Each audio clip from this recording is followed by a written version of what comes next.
तो कल हम लोग कर्ता कारक पढ़ चुके हैं, ठीक है। और आज स्टार्ट कर रहे हैं कर्म कारक से।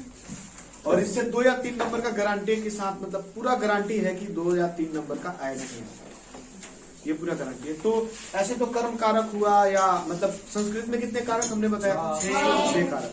6 में से हमको पढ़ना कितना है? 6 पढ़ना है। अब तो 5 ही ना पढ़ना है, कर्ता तो पढ़ ही चुके हैं, 5 बाकी। 5 में से अब दूसरा कौन बच रहा है?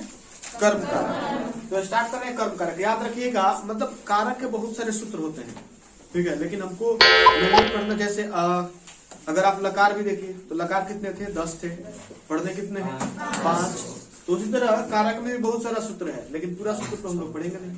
हम लोग पढ़ेंगे जो एग्जाम में आता है, क्योंकि ऑलरेडी लॉकडाउन की वजह से इतना 6 या 7 महीना तक कुछ नहीं बन रहा है, 7-8 महीना तक। तो देखते हैं और लेते हैं कर्म कारक से। स्टार्ट करते हैं किससे? कर्म कारक। कर्म कारक। कर्म कारक। देखिए, कर्म कारक का हिंदी में अगर बोले तो पहचान क्या होता है? ने, सॉरी को, कर्ता ने और कर्म को। तो इसका जो हिंदी अर्थ होगा वह होगा को। देखिए साइलेंट भी हो सकता है या फिर आ भी सकता है। जैसे कि ना, राम ने रावण को मारा। किसको मारा? इसमें कर्म कौन है? को। मैं फल को खाता हूँ। किसको खाता हूँ? को किसके साथ आया? फल क्या है? कर्म कारक, ठीक है ना। को साइलेंट भी हो जाता है। जैसे मैं फल खाता हूँ, बात करता हूँ। जैसे ने भी कभी कभी साइलेंट हो जाता है। राम ने रावण को मारा, या राम ने रावण को मारा, या राम रावण को मारा। तो यहाँ पर नहीं हटा भी देते हैं मोस्टली जब हम लोग बोलते हैं। जैसे कि मोहन मुझे पीटा, या मोहन ने मुझको पीटा। तो यहाँ से को और ने दोनों साइलेंट था, छिपा हुआ था, ठीक है, हिडन था। जैसे कि मैंने या मैं तुम्हें पीटा, तो मैंने तुम्हें पीटा, तुमको पीटा, ठीक है। तो को जिसमें आएगा वो होगा कर्म कारक। तो इसका पहला ही जो सूत्र होता है वह होता है कर्मणि द्वितीया। क्या होता है? कर्मणि द्वितीया। किसी को दिक्कत? यानी कि कर्म कारक में द्वितीया विभक्ति होती है। तो इसको लिख लेना है। आप वीडियो का स्टॉप कीजिए और लिख लीजिए कि कर्म कारक में कौन सी विभक्ति होती है? द्वितीया। एक्चुअली एग्जाम में कैसे पूछता है, पूछेगा क्या? कर्मणि द्वितीया, इसका अर्थ होगा, या इस सूत्र का हिंदी क्या होगा? तो कर्म कारक में द्वितीय विभक्ति। या उदाहरण भी दे सकता है। जैसे इसका उदाहरण कैसे होगा, आप हिंदी में पहले लिख लेंगे कि कर्म कारक में क्या होता है जी? जैसे मैंने क्या बोला कि मैं फल खाता हूँ, मतलब कि मैं फल को खाता हूँ। या मैं विद्यालय जाता हूँ, या राम विद्यालय जाता है, तो राम विद्यालय को जाता है। को इसमें है ना जी, को क्या बस छिपा हुआ है। तो मैं फल खाता हूँ, तो अहम, फल का क्या होगा? अब फलम क्यों होगा? क्योंकि हमको लेके जाना है किसमें? जैसे मैं विद्यालय जाता हूँ, मैं कहाँ जाता हूँ? विद्यालय। तो विद्यालय को विद्यालय लिखेंगे कि विद्यालय, या विद्यालया, या विद्यालयम, क्या लिखेंगे? विद्यालयम। क्यों? क्योंकि विद्यालय जो है यहाँ पर कर्म का काम कर रहा है, और कर्म कारक द्वितीया होती है। तो द्वितीया में जब विद्यालय का हम लोग ले जाएंगे, तो द्वितीय में बालक को ही लीजिए, अकारांत पुल्लिंग शब्द है। तो बालक का द्वितीय में क्या होता है? कर्म कारक में बालकम, बालकौ, बालकान, ठीक है। तो उसी तरह विद्यालयम, विद्यालयौ, विद्यालया। तो यहाँ पर अहम विद्यालयम, कहा जी? विद्यालयम, यानी कि कहा? विद्यालय। क्या करता हूँ? जाता हूँ। तो जाना का क्या होगा? गच्छ होगा। अब इसमें लकार के रूप में क्या यूज होगा? दी, त, अंति, सी, थ, या आमी, आवाम, क्या होगा? अहम है ना, अहम के साथ क्या लगता है? आमी। तो यहाँ पर लगा देंगे गच्छामि। अब जब आमी लगेगा तो ये जो 6 आधा था, हलंत जो था, वो कंप्लीट हो गया और आम में बदल गया गच्छामि। अहम विद्यालय गच्छामि। ये किस चीज का था? कर्म कारक के लिए, ठीक है। इसका अगला जो सूत्र होता है वो होता है कि अभिता परिता सर्वतः योगे द्वितीया। अभिता परिता सर्वतः योगे द्वितीया। अभिता परिता। देखिए अगला जो दूसरा सूत्र है सॉरी, अभितः परितः सर्वतः अभितः परितः सर्वतः योगे योगे द्वितीया। मतलब देखिए यहाँ पर अब हम इसके अर्थ को समझेंगे। अभितः मतलब क्या होगा? दोनों ओर, ठीक है। अभितः मतलब परितः, देखिए पर्यावरण को जब हम लोग तोड़ते हैं तो परि जोड़ आवरण यानी कि चारों ओर का आवरण, तो परितः चारों ओर, सर्वतः सब ओर, ठीक है। इसमें एक और आ जाता है, इसका हिंदी लिख दें क्या? अभितः, अभितः मतलब कि दोनों ओर। जैसे हम बोले कि घर के दोनों ओर क्या नदी है, तो यहाँ पर क्या लगेगा? अभितः, दोनों ओर के लिए, तो दोनों ओर, दोनों ओर, ठीक है। अभितः अर्थात दोनों ओर, परितः, परितः चारों ओर, ठीक है। सर्वतः सभी ओर यानी कि सब ओर, सभी ओर या सब ओर। योग मतलब योग, ऐसे शब्दों के योग में, ऐसे शब्दों के योग में कौन विभक्ति? द्वितीय विभक्ति होती है। इसमें एक और आपको बता दें, उभयतः, उभयतः हालांकि सूत्र में ना है लेकिन ये भी आ सकता है। सूत्र इतना ही पर चलता है कि अभितः परितः सर्वतः, इसमें उभयतः भी लगा सकते हैं कि अभितः परितः सर्वतः उभयतः योगे द्वितीया, ठीक है। उभय, उभय मतलब क्या होता है? उभय मतलब क्या? उभय से होता है उभयनिष्ठ। उभयनिष्ठ मतलब कॉमन, हम लोग कॉमन निकालते हैं मैथ, ठीक है। तो उभय मतलब दोनों, जैसे उभयचर प्राणी जो दोनों में रहता है, जल में भी रह सके और थल पर भी यानी कि जमीन पर भी रह सकते हैं। तो उभयतः यानी बताइए कितने ओर? दोनों ओर। कितने ओर? दोनों ओर। तो इसका, इस सूत्र का हिंदी होगा कि अभितः दोनों, परितः सर्वतः योगे यानी कि योग में कौन सा विभक्ति होता है? द्वितीय विभक्ति होता है। तो वीडियो का स्टॉप करके लिख लीजिए कि अभितः परितः सर्वतः योगे द्वितीय अर्थात दोनों ओर, चारों ओर, सभी ओर शब्दों के योग में द्वितीय विभक्ति होती है। जैसे देखिए गांव के चारों ओर क्या है? नदी है। इतना को हटा, यहाँ पर लिखे, यहाँ पर हम लिख रहे हैं कि गांव के चारों ओर, कहा जी? गांव के चारों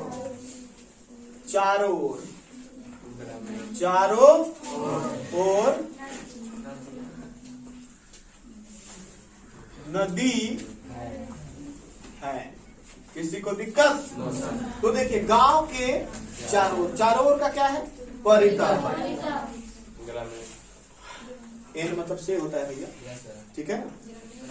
तो ग्रामम, ग्रामम सबका, सभी शब्द का जो है ना अलग अलग होता है। अभी थोड़ी ना कि सब बालके पर एक बैठ जाए, ठीक है। तो ग्रामम यानी कि गांव के चारों ओर, परितः यानी कि चारों, क्या है? नदी अस्ति।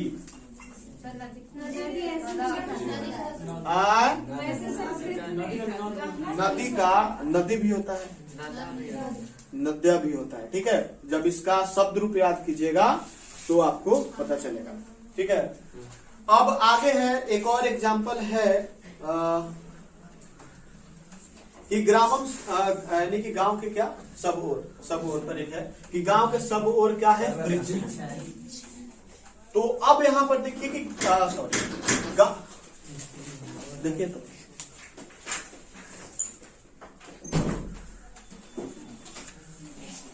तो देखिएगा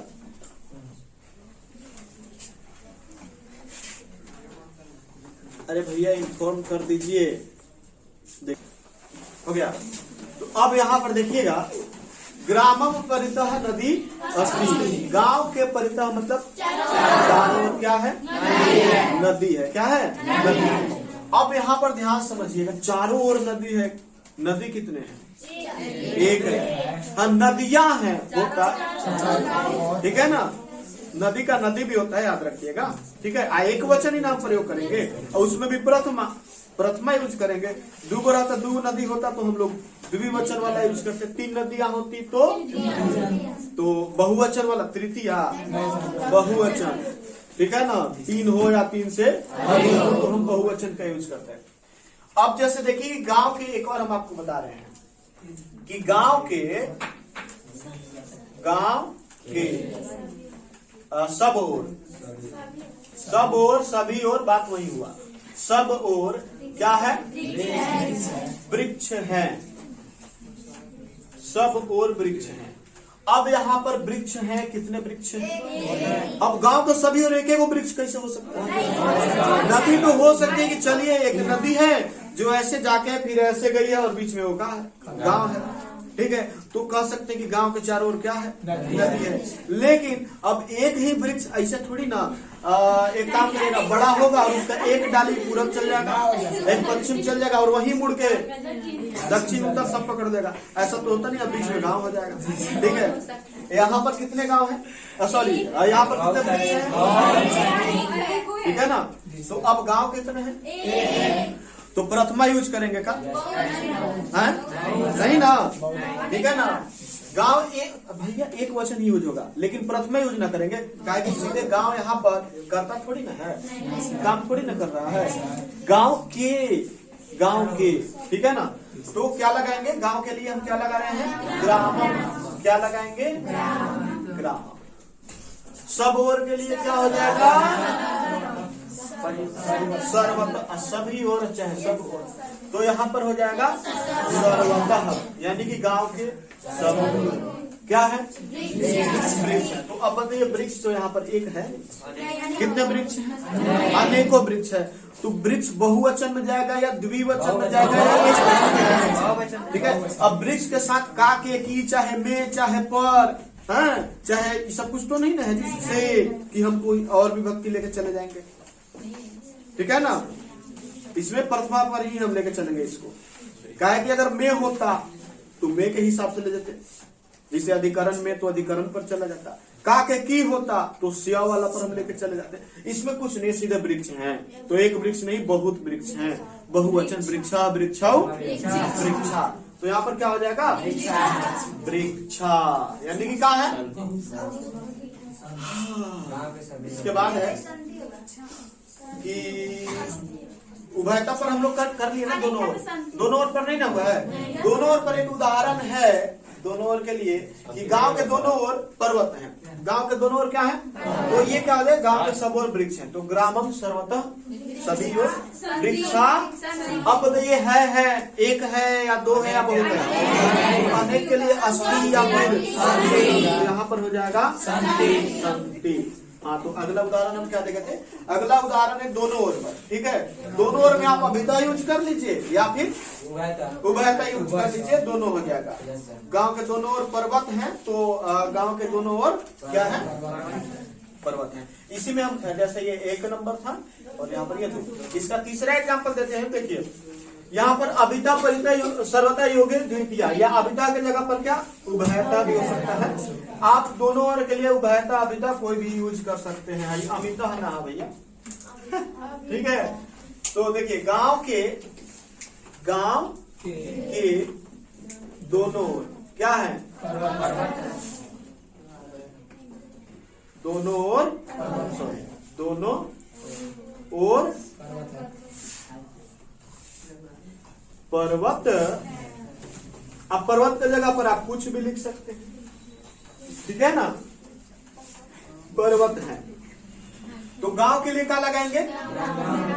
ग्रामम। अब देखिए गांव के तो हो गया। अब बच रहा है दोनों ओर। दोनों ओर के लिए क्या यूज कीजिएगा? उभयता और अभिता। तो उभयता या क्या लगाते बोलिए? उभयता, या यहाँ पर हम या का एक चिन्ह दे करके और अभिता भी डाल देते हैं। अभिता। पर्वत है तो पर्वता, नीचे लिख दें पर्वता अस्थि की संति?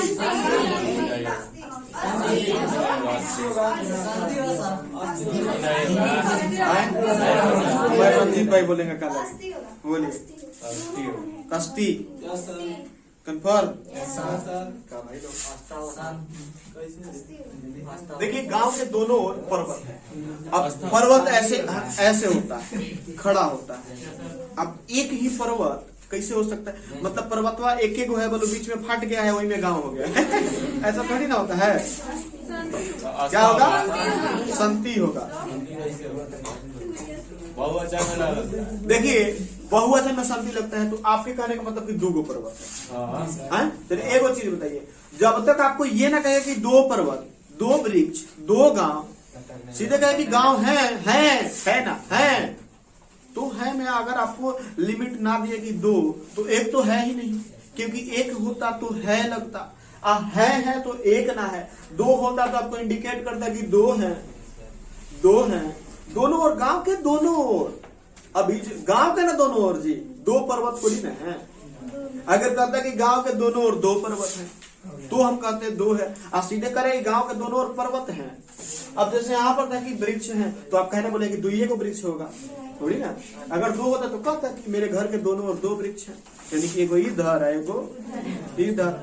समझ में आया? ऐसे कंडीशन में भैया ऐसा मत करिए। दो पर्वता संति। इसके बाद जो है इसको मिटा दें।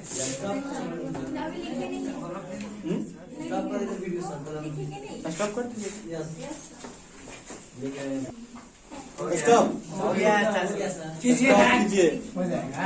स्टॉप कीजिए उसको, टाइम लगेगा।